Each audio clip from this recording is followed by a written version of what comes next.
শিকড় টিভি। দর্শক এখন দেখবেন শিকড় টিভির বিশেষ আয়োজন শিকড়ের খোঁজে। আজকের বিষয় প্রবাসী শিক্ষার্থীদের স্বপ্ন ছোঁয়ার গল্প। আজকের অতিথি প্রবাসী শিক্ষার্থী তারিকুল ইসলাম লাকুরিয়া, গ্রন্থনা উপস্থাপনা রিয়াজুল ইসলাম কাউসার। দর্শক চলুন তাহলে দেখে আসি অনুষ্ঠানটি।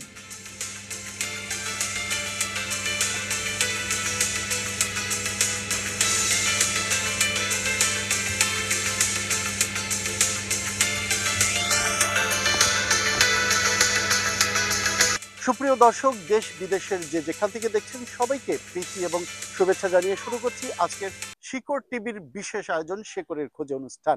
দর্শক, বরাবরের মতো সাথে আছে আমি রিয়াজুল ইসলাম কাউসার। দর্শক, আপনারা জানেন এই অনুষ্ঠানের মধ্য দিয়ে প্রবাসীদের সুখ দুঃখ, হাসি কান্না, সাফল্য এবং কথা বলে থাকি প্রবাসীদের শিক্ষা নিয়ে।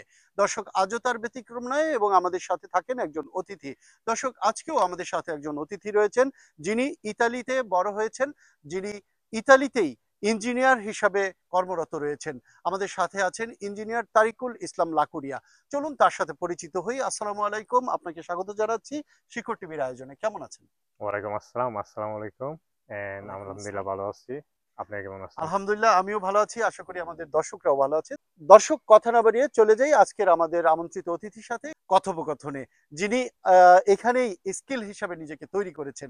আমরা চাইবো এমনি করে আমাদের প্রতিটি প্রজন্ম এভাবেই সাফল্য নিয়ে এগিয়ে যাবে। তো আমরা প্রথমে যদি শুনতে চাই যে এই যে সাফল্যের চূড়ায় আপনি এসেছেন, সেই গল্পটা কিন্তু এত সহজ ছিল না। সেই পিচ্ছিল গল্পটি আমরা যদি শুনি, যে অভিজ্ঞতা কেমন ছিল পড়াশোনার সেই স্ট্রাগলটা।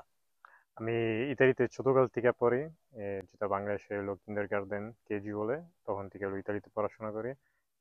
ছোটকালে একদিন হলো বেডে বসে বসে ভাবতেছিলাম হলো কি করা যায়। দেখছি যে আমার হলো অনেক ইন্টেরিয়র ডিজাইন পছন্দ হয়।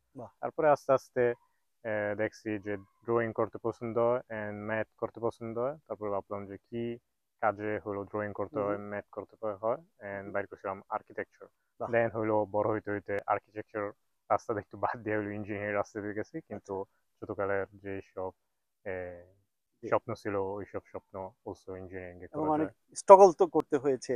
অনেক অনেক সময় বন্ধুদের কাছে যেতে পারেননি, আত্মীয় স্বজনদের কাছে যেতে পারেননি, এই পড়াশোনাটা এরকম ব্যস্ততায় কেটেছে। হ্যাঁ, পড়াশোনার সময় অনেক টাইম স্যাক্রিফাইস করতে হয়েছে পড়াশোনার পিছে। এই স্পেশালি হলো ভার্সিটিতে যখন উঠছি তখন হলো অনেক টাইম হলো পড়াশোনার দিকে হলো স্পেন্ড করতেছে। ভার্সিটি থেকে আসতে যেতে হলো একটা টাইম খরচ করতে হয়। প্রতিদিন দেখা যেতে হলো 3-4 ঘন্টা পড়াশোনা করা হইতো, এবং যখন এই এক্সামের সময় থাকতো তখন হলো দেখা যেত সারাদিনই পড়াশোনা করা হইতো 10, 11, 12 ঘন্টা। বাহ, চমৎকার। তো আমরা বলবো যে আপনি কোথায় পড়াশোনা করেছেন? আমি হলো মিলানোর পলিটেকনিকো দি মিলানোতে পড়াশোনা করছি, ইন ব্যাচেলর ইন হলো building engineering and master in construction management. বাহ। আমরা যদি শুনি যে এই সাফল্যের পেছনের উৎসাহে কে ছিল, কার অনুপ্রেরণায় আপনি অনুপ্রাণিত হয়ে এই ইঞ্জিনিয়ার হিসাবে প্রতিষ্ঠিত হয়েছেন? অনেকটা স্যাক্রিফাইস করছে আমার আম্মু আব্বু আমাকে পড়াশোনা করার জন্য। আমার পড়াশোনার পিছে কখনো হইলো কখনো কোনো জিনিস অভাব রাখে নাই। যখন যেটা দরকার ছিল সবসময় হলো বলার আগে হইলো এনে দিয়েছে। আরেকটা বিষয় জানবো, আপনি তো একজন ইঞ্জিনিয়ার, তো বর্তমানে কিন্তু বাচ্চাদের হাতে ডিভাইস নিয়ে কিন্তু অনেক আলোচনা সমালোচনা আপনি জানেন। তো ডিভাইসের ব্যবহারটা আসলে কিভাবে করা উচিত বলে আপনি মনে করেন? অ্যাকচুয়ালি এটা একটা কিউরিয়াস কোয়েশ্চন, কেন আমি ছোটকাল থাকতে অনেক ভিডিও গেমস খেলতাম। এক সময়ের ভিডিও গেমস হলো স্পেশালি যেগুলো হলো কম্পিউটারে ছিল বা কনসোলে ছিল, ইজি ছিল না, অনেক মাথা খাটায় খেলতে হইতো। ইদানিং হলো যেগুলো হলো স্মার্টফোনের ভিডিও গেমস, ওগুলো হলো অনেক সময় হলো মাথা খাটাইতে হয় না, জাস্ট হলো একটা আঙ্গুল লড়াইলে হলো খেলা হয়ে যায়। তার জন্য ডিভাইসটা ঠিক মতন ইউজ করা হইতেছে না।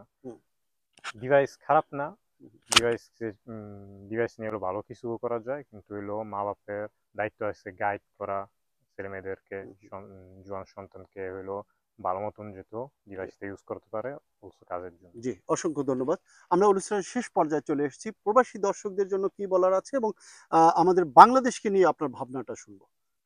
প্রবাসী দর্শকের জন্য আমার বলা আছে যে যারা পুরো বিশ্বতে হলো পড়াশোনা করার একটা মূল্য আছে, এবং ইতালিতেও পড়াশোনা নিয়ে হলো একটা মূল্য আছে।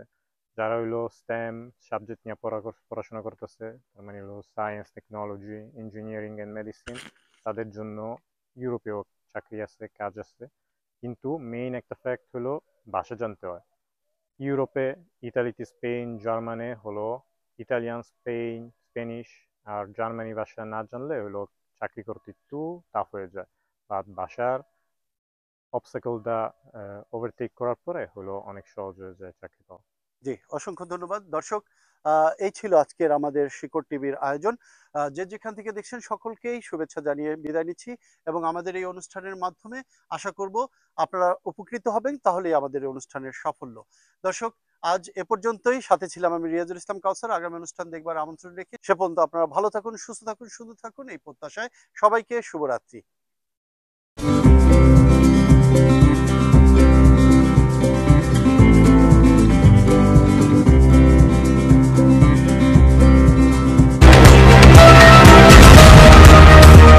শিকড় টিভি।